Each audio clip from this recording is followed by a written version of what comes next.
Everyone, welcome to my channel. आज का ये वीडियो बहुत इम्पोर्टेंट है उन लोगों के लिए जो अपना मनी तो इन्वेस्ट करना चाहते हैं लेकिन उन्हें आइडिया नहीं है कि वो कैसे इन्वेस्ट करें कि उनका मनी सेफ रहे और रिटर्न बहुत अच्छा मिले। किस तरह से अपने मनी को डाइवर्सिफाई करके इन्वेस्ट करें। तो अगर आप ये वीडियो पूरा देखोगे तो आई एम फॉर श्योर कि आपको बहुत अच्छे से ये नॉलेज मिल जाएगा कि आप अपने पैसे को कहाँ कहाँ लगाएं, किस तरह से डाइवर्सिफिकेशन करें। मैं बिल्कुल लेमन लैंग्वेज में आपको बताऊंगी इस वीडियो में, आप बहुत आसानी से समझ पाओगे। तो चलिए ये वीडियो फटाफट स्टार्ट करते हैं। अगर आप बिल्कुल बिगनर हो तो मैं आपको 3 बातें बताऊंगी जिन पे आपको डिसीजन लेना होगा, उसके बाद ही आप इन्वेस्टमेंट शुरू करें। सबसे पहला चीज कि आप कितना अमाउंट ऑफ मनी इन्वेस्ट करना चाहते हो एवरी मंथ। जो आपका मंथली इनकम है उसमें से आप कितना परसेंट एवरी मंथ इन्वेस्ट कर सकते हो, ये डिसीजन आपका होगा। इसमें मैं कुछ भी अपना इनपुट नहीं दे सकती क्योंकि ये पर्सन टू पर्सन डिपेंड करता है। बट मैं आपको ये जरूर बोलूंगी कि अगर किसी का सैलरी महीने का 10,000 है तो उसको जरूर कोशिश करना चाहिए कि वो महीने में कम से कम 1,000 इन्वेस्टमेंट जरूर करे।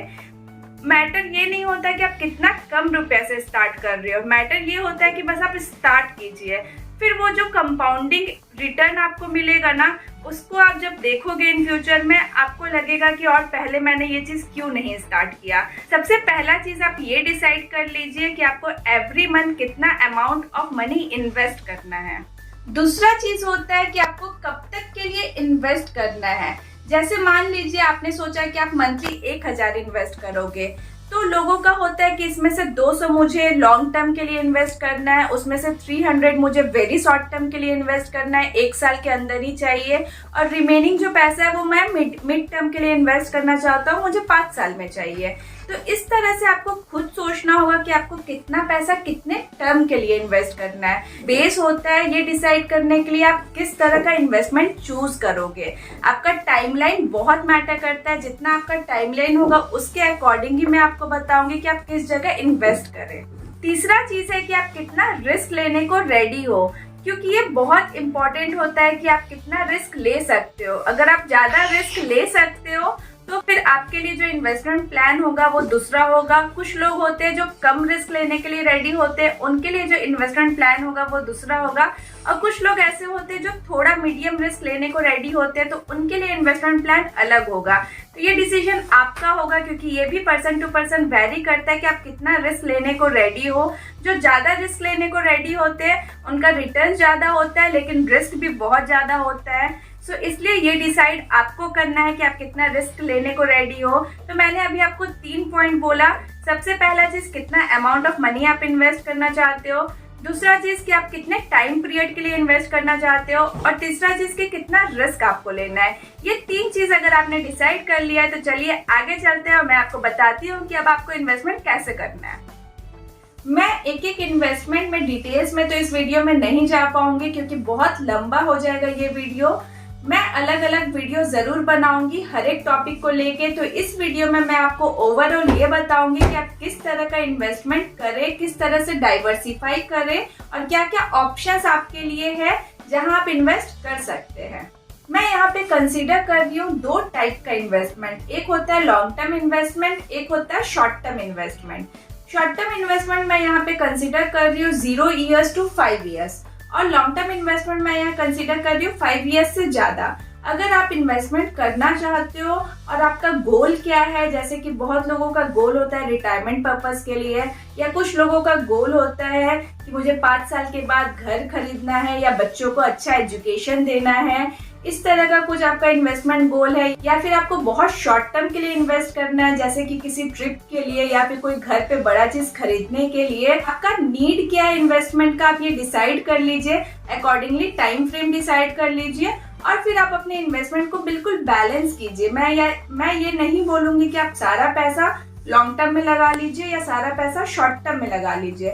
मैं आपको यही बोलूंगी कि आप इस तरह से लगाइए कि आपको शॉर्ट टर्म में भी नीड हो तो आपके पास पैसा हो, और आपको अगर लॉन्ग टर्म में भी नीड हो तो आपके पास पैसा हो। इस तरह से आपको अपना इन्वेस्टमेंट करना चाहिए, ये मेरा सजेशन है।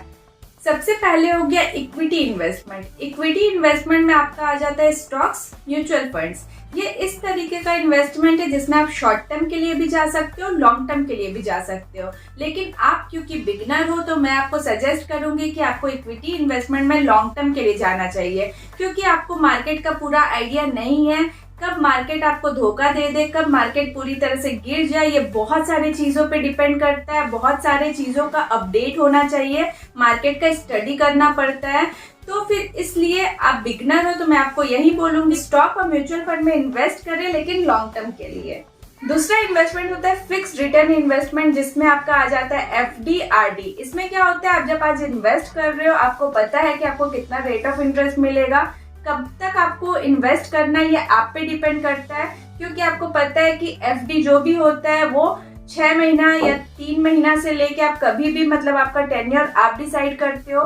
रेट ऑफ इंटरेस्ट आपको आज ही पता होता है। तो ये लॉन्ग टर्म भी होता है, शॉर्ट टर्म भी होता है। लेकिन इसमें rate of interest comparatively other investment options के कंपैरिजन में कम होता है, इसलिए ये सेफ इन्वेस्टमेंट जरूर होता है। लेकिन आपका पैसा उतना जल्दी ग्रो नहीं करता जितना जल्दी इन्फ्लेशन आ जाता है मार्केट में। तो डेफिनेटली आप FD RD अगर चूज करना चाहते हो तो थोड़ा सा पैसा उसमें आप जरूर लगाएं। जो भी आपकी लाइफ का आपका शॉर्ट टर्म नीड होता है वो आप इससे पूरा कर सकते हो, क्योंकि ये सेफ इन्वेस्टमेंट होता है। लेकिन इसमें आप कम पैसा लगाएं क्योंकि इसमें रेट ऑफ रिटर्न बहुत कम होता है। तीसरा इन्वेस्टमेंट ऑप्शन होता है PPF। PPF में जब भी आप इन्वेस्ट करोगे वो 15 साल के लिए ब्लॉक हो जाता है। ये टैक्स फ्री इन्वेस्टमेंट होता है। इसमें जो रेट ऑफ इंटरेस्ट मिलता है वो आपको ईयरली एक बार क्रेडिट होता है अकाउंट, PPF अकाउंट में, वो होता है 7.1%। अगर आप ये लॉन्ग टर्म के लिए पैसा डालना चाहते हो, सेफ रिटर्न चाहिए, तो फिर आप PPF में इन्वेस्ट कर सकते हो, करना भी चाहिए। साल भर में आप ₹500 भी डालते हो तो वो आपका अकाउंट एक्टिव रहेगा। PPF में भी आप इन्वेस्ट करें, कुछ पोर्शन ऑफ आप अपना मनी PPF में डालिए, लेकिन आप बहुत ज्यादा पैसा मत डालिए क्योंकि रेट ऑफ इंटरेस्ट बहुत कम है, 7.1%। आजकल अगर आप सेविंग में अच्छा खासा पैसा रखते हो तो आपको मिल जाता है। तो PPF में आप डाल सकते हो, लेकिन मैं वही बोलूंगी कि आप बहुत ज्यादा पैसा PPF में न डालें। नेक्स्ट मैं बात करती हूँ NPS, नेशनल पेंशन स्कीम। इसके बारे में बहुत कम लोग जानते हैं, सुना तो बहुत लोगों ने होगा, लेकिन इन्वेस्टमेंट बहुत कम लोग करते हैं। लेकिन मुझे पर्सनली ये बहुत अच्छा इन्वेस्टमेंट लगता है। ये रिटायरमेंट में आपका साथ कभी नहीं छोड़ेगा। अगर आप आज से इन्वेस्टमेंट इसमें शुरू करोगे तो आपको ऐसा लगेगा कि आपने कोई गवर्नमेंट जॉब किया है, क्योंकि आफ्टर रिटायरमेंट ये आपको उसी तरह से मंथली रिटर्न देता है। तो NPS में आप जरूर इन्वेस्ट करें। अगर आपको बहुत लॉन्ग टर्म के लिए इन्वेस्ट करना है तो this is the one good option NPS, जिसमें आप इन्वेस्ट कर सकते हो। नेक्स्ट है SIP। ये आता है आपका इक्विटी इन्वेस्टमेंट में ही, लेकिन थोड़ा ज्यादा सेफ होता है इन कंपैरिजन टू इक्विटी। अगर आप स्टॉक मार्केट में स्टॉक्स में पैसा लगा रहे हो और एक तरफ आप SIP में पैसा लगा रहे हो, अगर मार्केट बहुत ज्यादा गिरता है, जितना आपका स्टॉक लॉस देगा उससे बहुत कम आपका SIP लॉस देगा, क्योंकि SIP को मैनेज करते हैं फंड मैनेजर। तो इसलिए आपका उसमें रिटर्न बहुत ज्यादा रिस्की नहीं होता है। तो ये एक अच्छा ऑप्शन है जिसमें आपका रिटर्न तो डेफिनेटली, अगर आपका SIP अच्छा है तो 15 से 20% रिटर्न कहीं नहीं गया है, वो आपको डेफिनेटली मिलेगा, उससे ज़्यादा भी मिलता है। और इसमें आपको रिस्क बहुत ज़्यादा नहीं है कंपैरेटिवली स्टॉक मार्केट से। तो ये एक बहुत अच्छा ऑप्शन है, आप SIP में ज़रूर इन्वेस्ट करें। SIP आप कोई भी चूज करोगे 500 से इन्वेस्ट कर सकते हो। किस तरह से SIP चूज करें और फिर कहाँ पैसा लगाए, क्योंकि इतने सारे आजकल SIP के ऑप्शन है, इस पर मैं एक सेपरेट वीडियो आपके लिए ज़रूर बनाऊंगी। नेक्स्ट ऑप्शन है आपके पास इन्वेस्टमेंट का NSC, नेशनल सेविंग सर्टिफिकेट। ये पुराने जमाने से चला आ रहा है, पहले के लोग बहुत ज्यादा करते थे। आजकल के जो जनरेशन है उन्होंने थोड़ा कम कर दिया इसमें इन्वेस्ट करना। इसका भी रिटर्न एवरेज है, कोई बहुत अच्छा रिटर्न नहीं है, लेकिन ये आपका टैक्स फ्री इन्वेस्टमेंट होता है, इसलिए ये बहुत अच्छा इन्वेस्टमेंट होता है अगर आपको अपना टैक्स सेव करना है तो। नेक्स्ट है इंश्योरेंस बैक्ड प्रोडक्ट। इसमें क्या होता है कि अगर आप इन्वेस्टमेंट करना चाहते हो, आपके पास डेफिनेटली लाइफ इंश्योरेंस होना चाहिए। कब किसके लाइफ में कौन सा ट्रेजेडी हो जाए नहीं पता, उस तरह से आपको सिर्फ और सिर्फ लाइफ इंश्योरेंस ही रख सकता है। और कोई इन्वेस्टमेंट अगर आप कर रहे हो मान लीजिए आज मैंने इन्वेस्टमेंट शुरू किया, आज के 1-1.5 साल बाद, 2 साल के बाद मुझे कोई बीमारी हो गई बड़ी और उस समय मुझे पैसा चाहिए, तो 1-1.5 साल में ऑफकोर्स आपके पास इतना बड़ा कोई कॉर्पस फंड रेडी नहीं होगा। लेकिन अगर आप इंश्योरेंस में पैसा लगाओगे तो वो आपको ज़रूर उस समय हेल्प करेंगे। तो ये ज़रूर आपको अब सोचना चाहिए कि आप इंश्योरेंस में भी ज़रूर इन्वेस्ट करें। Last but not the list, आप इन्वेस्ट कर सकते हो रियल इस्टेट में। ये सबका सपना होता है कि हमारे पास अच्छी खासी जमीन हो, प्रॉपर्टी हो, लेकिन हम वहां तक तभी पहुंच पाएंगे जब हम छोटा छोटा इन्वेस्टमेंट करना शुरू करेंगे। सो डेफिनेटली आप छोटा छोटा इन्वेस्टमेंट करना शुरू करें, अपने इन्वेस्टमेंट को डाइवर्सिफाई करें, टाइमली आप अपने इन्वेस्टमेंट के रिटर्न्स को चेक करें। टाइमलाइन कुछ भी हो सकता है, पर्सन टू पर्सन डिपेंड करता है। आप 1 महीना में, 6 महीना में, 1 साल में, 1 साल तो बहुत ज्यादा हो जाता है, लेकिन हाँ 3 महीना से 6 महीने के बीच में आपको अपने इन्वेस्टमेंट के रिटर्न्स को जरूर चेक करना चाहिए। और अगर आपको फील हो रहा है कि ये इन्वेस्टमेंट मुझे बहुत कम रिटर्न दे रहा है, मतलब मुझे इससे शिफ्ट होना है, तो आप एक बार किसी से एडवाइस लेके या फिर कहीं से पढ़ के आप जरूर शिफ्ट होइए। मतलब मैं ये कहना चाहती हूँ कि डाइवर्सिफाई रखिए, टाइमली अपने रिटर्न्स को और इन्वेस्टमेंट को चेक जरूर कीजिए। तो आई होप कि आपको मेरा ये छोटा सा वीडियो नॉलेजेबल लगा होगा। मैंने इस वीडियो में बहुत सारे बातें की है, लेकिन एक वीडियो में सब कुछ बता पाना पॉसिबल नहीं है।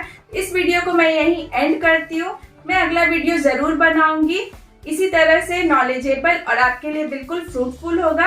अगर आप मुझे कमेंट करके टॉपिक बता दें तो मुझे और अच्छा लगेगा। चलिए अपना ख्याल रखिए, टेक केयर, बाय बाय।